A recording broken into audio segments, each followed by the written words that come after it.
سنتے ہی ایسا لگا جیسے اس شیخ کی امید کی کرنیں جگمگانے لگی ہیں، ایسا لگا جیسے اسے منزل مقصود سامنے دکھنے لگی ہے۔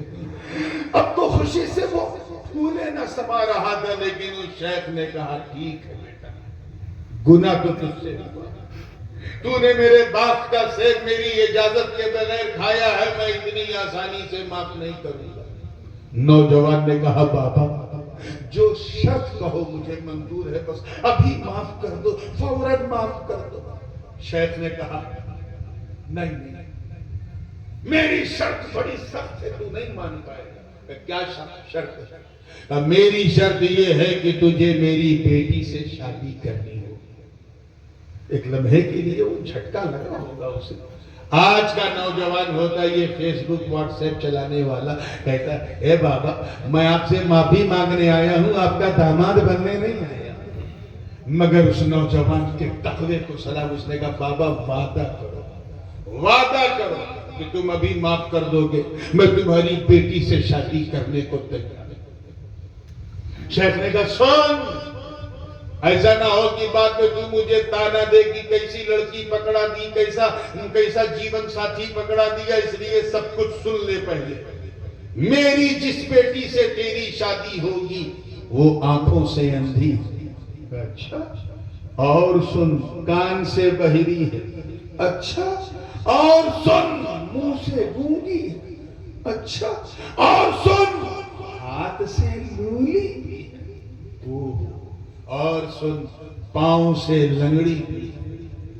آج کا یہ نوجوان ہوتا موبائل پر رات دن فشنگ کرنے والا، کہتا اے بابا یہ ماڈل تو نے میرے ہی لیے بچائے رکھا ہے، جو اندھی بھی ہو، بہری بھی ہو، گونگی بھی ہو، لولی بھی ہو، لنگڑی بھی ہو۔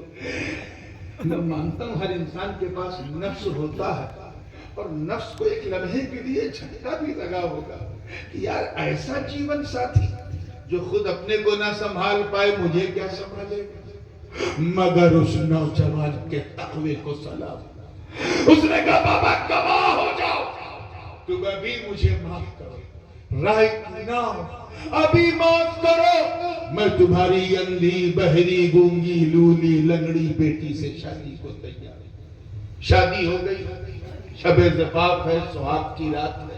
شیخ نے نوجوان سے کہا جا بیٹا تیری دلہن تیرا انتظار کر رہی ہے۔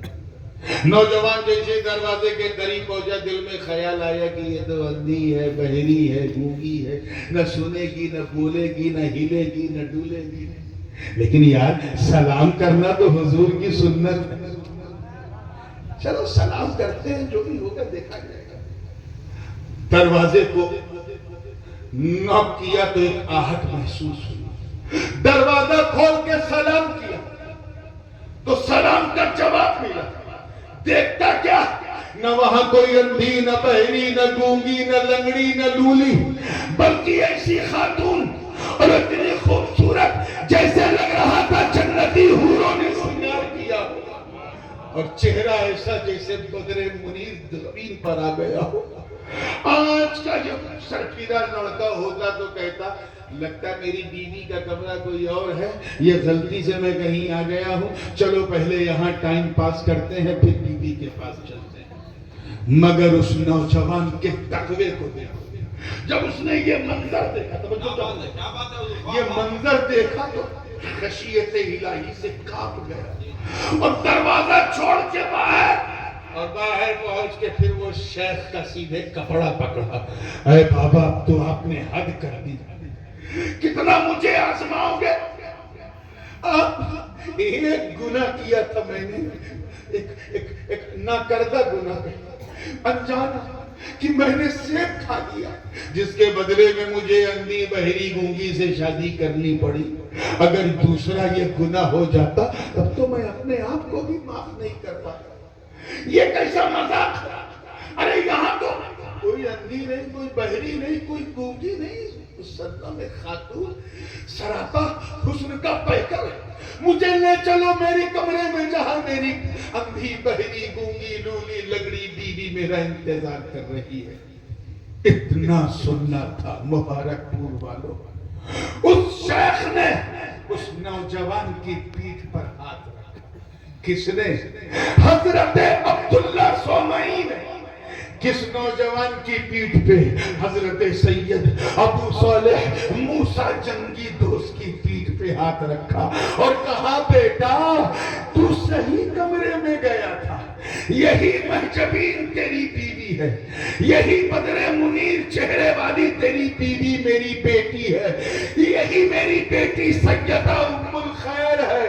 سن، میں نے اسے اندھی اس لیے کہا کیونکہ ساری زندگی اس نے حرام چیز دیکھی نہیں، میں نے اسے گونگی اس لیے کہا کیونکہ سارا جیون اس نے حرام بات سنی نہیں، میں نے اسے گونگی بہری اس لیے کہا کیونکہ کبھی حرام سنا نہیں، اسے میں نے لولی اس لیے کہا کیونکہ ساری زندگی اس نے حرام چیز کو چھوا نہیں، اور لنگڑی اس لیے کہا کیونکہ سارے جیون میں اس نے کبھی حرام کی طرف قدم نہیں بڑھایا۔ اے نوجوان، جب میں نے دیکھا کہ تو ایک نہ کردہ گناہ کی توبہ کے لیے اتنا بے چین، اتنا تڑپ رہا ہے، خشیت الہی کا سمندر تیرے سینے میں موجزن ہے، تو میں سمجھ گیا کہ میری اس بے مثال بیٹی کے لیے تجھ سے زیادہ بے مثال داماد نہیں ملے گا۔ سبحان اللہ، سبحان اللہ، بے شک۔ اللہ اکبر، ہاتھ اٹھا کے جواب دے ماشاءاللہ۔ زندہ باد، زندہ باد، زندہ باد، یا علی، یا علی، ماشاءاللہ، زندہ باد، زندہ باد۔ توجہ، اسی لیے جب حضرت ابو صالح موسیٰ جنگی دوست جیسا باپ ہو، توجہ ہے، اور سیدہ طیبہ طاہرہ فاطمہ ثانیہ جناب ام الخیر جیسی ماں ہو، ارے جب ان دو انمول رتنوں کا ملن ہوتا ہے، ملن، تب جا کے غوث اعظم کا جنم ہوتا ہے۔ سبحان اللہ، سبحان اللہ، واہ سبحان اللہ، واہ، سبحان اللہ، زندہ باد۔ یا وہ غوث اعظم پیدا ہوتا ہے جو ماں کے بطن سے 15 پارے کا حافظ ہے، وہ غوث اعظم جنم لیتا ہے جس پر مشیت کی نگاہ ہو، وہ غوث اعظم جنم لیتا ہے کہ نکلے تو نکلتا سورج جسے سلام کرے، وہ غوث اعظم جو پیر پیرا، میر میرا، شاہ جیلا، قندیل نورانی، محبوب سبحانی، قطب سمدانی، شاہباز لامکانی، ارے وہ غوث اعظم جو قم بیزنی کہہ دے تو مردہ زندہ ہو جائے، اور اگر بچپن میں نانا دوڑا لے اور میرا عبدالقادر کسی قبرستان سے گزرے اور کہہ دے اے مردوں اٹھو اٹھو نانا جان آ رہے ہیں، تو پورا قبرستان خالی ہو جائے۔ سبحان اللہ، سبحان اللہ، بے شک۔ اللہ اکبر، یا رسول اللہ، زندہ باد، زندہ باد۔ ماشاءاللہ، اللہ، اور آخری بات، اور یہ فائنل ٹچ ہے، اور یہ وہ ٹچ ہے کہ بیٹھے بیٹھے سن لو تو حج ہے۔ بالکل 5 سے 8 منٹ میں بات کو فنش کر رہا ہوں، اور میری اب مجھے اندازہ ہو گیا کہ کل کا وقت بالکل نزدیک ہے۔ اعظم گڑھ اور مبارک پور کی بات ہے، اس لیے مخدوم اشرف جہانگیر سمنانی کا حوالہ اگر پیش نہ کیا جائے تو بات کسی کے حوالے کرنے ہوتی ہی نہیں۔